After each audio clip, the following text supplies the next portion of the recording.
Imyaka hafi 400 irashize imyenda igeze mu Rwanda. Kuva kera na kare Abanyarwanda bahoze bambara. Hari abakeka ko kwambara byazanywe n'abanyamahanga ubwo bageraga mu Rwanda bwa mbere. Ariko kwambara ni igikorwa Abanyarwanda bakoraga na mbere y'umwaduko w'abanyamahanga b'abakoloni. Itandukaniro ryo bambaraga bitandukanye n'iby'ubu. Kubera ko nta nganda zikora imyambaro u Rwanda rwari rufite, Abanyarwanda bakoraga imyambaro mu bikoresho bisanzwe babona hafi, birimo ibiti ndetse n'impu z'inyamaswa. Kwambara kandi byashingiraga ku kigero cy'imyaka umuntu afite. Uko akura ava mu bwana, ubwoko bw'umwambaro we bukagenda buhinduka gutyo gutyo. Kwambara byakorwaga ariko mu buryo butandukanye n'ubw'ubu. Mu mateka y'u Rwanda, Abanyarwanda bahoze bambara. Abavuga ko Abanyarwanda batambaraga babo babyumva, ahubwo bagiraga ikigero umuntu atangira kwambariramo. Umuntu yatangiraga kwambara afite imyaka 10 nibwo yatangiraga kwambara imyambaro. Muri ibyo bihe nibwo hatangiye kuboneka imyambaro y'abangavu iri ukwayo, iy'abasore, iy'abagabo, ingimbi ndetse n'abagore yose iri ukwayo, hakaba n'igenewe abami n'abatware ukwayo. Imyambaro yo hambere yabaga ikozwe mu mpu n'ibiti. Abanyarwanda bo hambere bakoresheje ubwenge bwabo mu kurema imyambaro mu bishishwa by'ibiti n'impu zikomoka ku nyamaswa zitandukanye. Inganda zabagaho icyo gihe, Abanyarwanda bari bafite uburyo bwa gakondo bwo gukoramo imyambaro ijyanye n'umuco wabo kandi bakambara bakaberwa.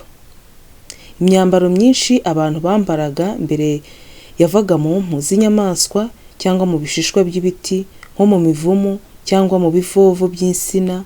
Aho niho Abanyarwanda bakuraga imyambaro. Abanyarwanda bambaraga bitewe n'ikigero umuntu agezemo. Batangiraga kwambara mu gihe cy'ubwangavu n'ubugimbi. Abangavu bambaraga inshabure ndetse n'imyenda bitaga indengera. Ibi bikaba byarabaga bikozwe mu biti no mu ruhu, bifite utuntu dutendera bitaga indengera. Ingimbi zambaraga imyenda bitaga uruyonga, rwabaga rukoze mu ruhu. Naho abasore n'abagabo bambaraga uruhu rw'inyana, abagore bo bakambara inkanda n'ibicirane. Abami n'abatware bambaraga uruhu rukozwe mu ngwe mu rwego rwo kugaragaza icyubahiro n'igitinyiro bari bafitiwe. Abami n'abatware bambaraga imyambaro ikoze mu mpu z'ingwe, ariko ahanini bagakenyera uruhu urundi bakarwitera.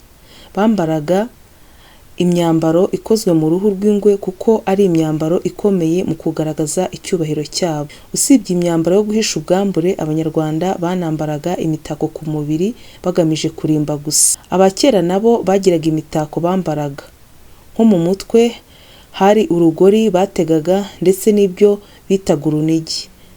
Naho aho uruhu rwagarukiraga ku kirenge no ku maguru bakambara ibyo bitaga inyereri n'ubutega, ku buryo utabasha kubona imirundi yabo cyangwa impfundiko zabo. Kera habagaho abantu bakora imyambaro nk'umwuga. Kera habagaho ibyiciro by'abantu bafite ubuhanga bwihariye mu gukora imyambaro, bakabita abakannyi. Mu gihugu habaga itsinda ry'abantu bashinzwe kujya gushaka impu zagombaga gukorwamo imyambaro, ndetse iryo tsinda rikagira ahantu rishyira imyambaro ryakoze ku buryo abayikeneye bajya kwishakirayo. Ahantu aho ariho hose bagiraga ikimeze nk'uruganda rukora imyambaro.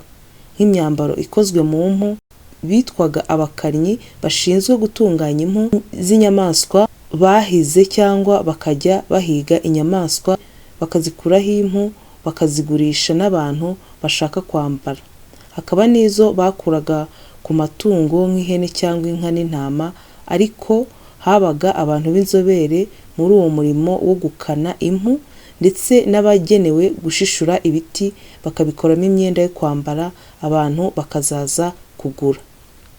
Imyambaro dukoresha uyu munsi yageze mu Rwanda mu 1642.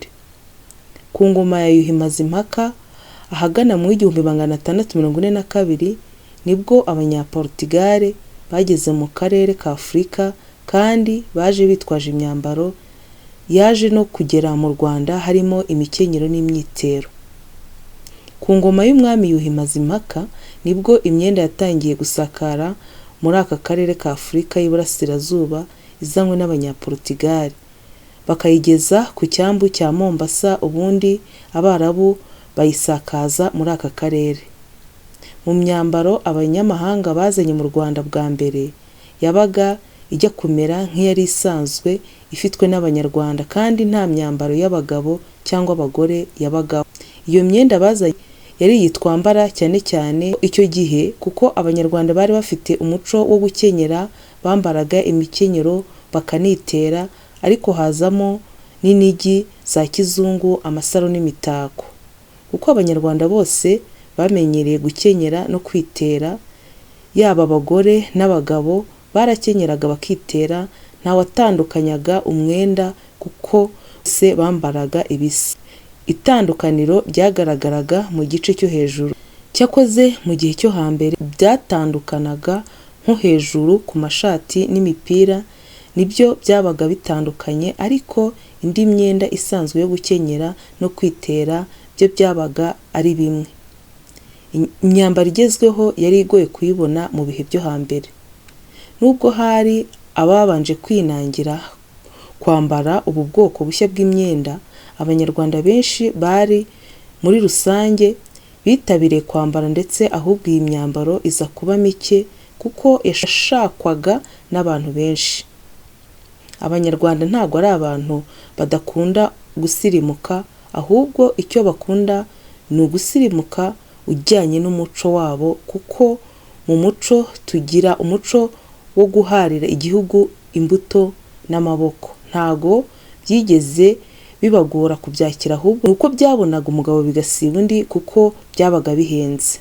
Abanyarwanda basanzwe bakomeje kwambara imyenda isanzwe igizwe n'impu, ariko abami n'abatware bari mu byiciro by'aho imyambaro. Mu ba mbere ati ababashaga kubona imyenda vuba na bwangu ni abami n'abatware. Abandi bakomeje kwambara impu zabo, ariko n'abami n'abatware nubwo babaga bafite iyo myenda kwabaga ari ukugaragaza ibyo bahashye mu mahanga, ariko bakomezaga kwambara za mpu zabo z'ingwe kuko zabaga zigaragaza icyubahiro n'ubuhangage bukomeye nk'ubw'ingwe.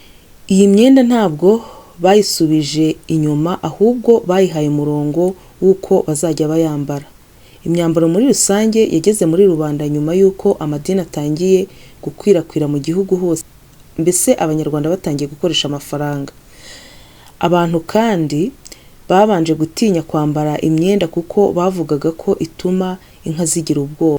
Urabona nk'umuntu yakenyeraga uruhu, inka zamubonaga nk'umuntu ukenyeye uruhu, ariko ibaza umuntu wambaye umwenda wera, inka zikabona asesekaye muri zo, urumva zagombaga gutinya kuko inka zo zabaga zimeze nk'umuntu zaramenyeranye nabo.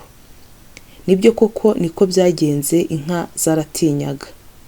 Si ku myambaro gusa kuko Abanyarwanda bagiye batungurwa n'ibindi bintu bishya batari basanzwe bazi, nk'igihe umwami Rwabugiri yanyweraga mu icupa bwa mbere yari azaniwe n'Abarabu. N'ikindi kigeze kubaho ku ngoma ya Rwabugiri, Abarabu bigeze kumuha icupa ribonerana kugira ngo ajye anyweramo. Kubera ko batari barize, bamubona ari gusomeramo umusama, bati Rwabugiri usigaye uri igitangaza, usigaye unywera mu isaro. Urumva ko ibintu byose byabanje kubatonda, ndetse bakabyita inzaduka, bakabyita n'andi mazina kuko batabaga babizi. Abashinja Abanyarwanda bo hambere kwambara ubusa baribeshya. Hari abantu bajya bavuga ko Abanyarwanda ba kera bambaraga ubusa bitewe n'uko amwe mu mafoto akunze kugaragara bambaye igice cyo hasi gusa. Bivuze ko ibyo ari ukwitiranya ibintu kuko kwambara ukikwiza byaterwaga n'icyiciro cy'imyaka. Mu muco wa kera barambaraga, ariko ugasanga hari aho bahisha hasi, hejuru ntibahambare, ariko bitewe n'ikigero cy'imyaka. Cyane cyane abagore bakenyeraga uruhu rw'inkanda, barangiza hasi n'amavi bakambara ubutega cyangwa inyenyeri kugira ngo hatagira ubonera ikimero cyangwa mu ntege zabo. Rero iyo ikintu cyinjiye mu mateka kikamara kwemerwa kiba cyamaze kwemerwa. Abanyarwanda bo hambere bambaraga kuriya bitewe n'ikigero cy'imyaka, ariko muzirikane ko habagaho n'imiziro ituma batajya ahabona kugira ngo batabasuzugura.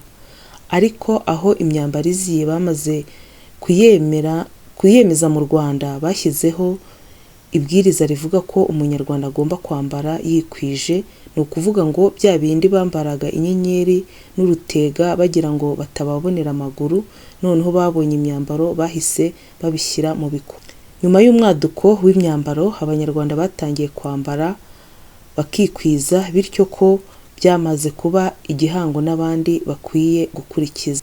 Abanyarwanda bakwiye kwambara kandi bakambara bikwije.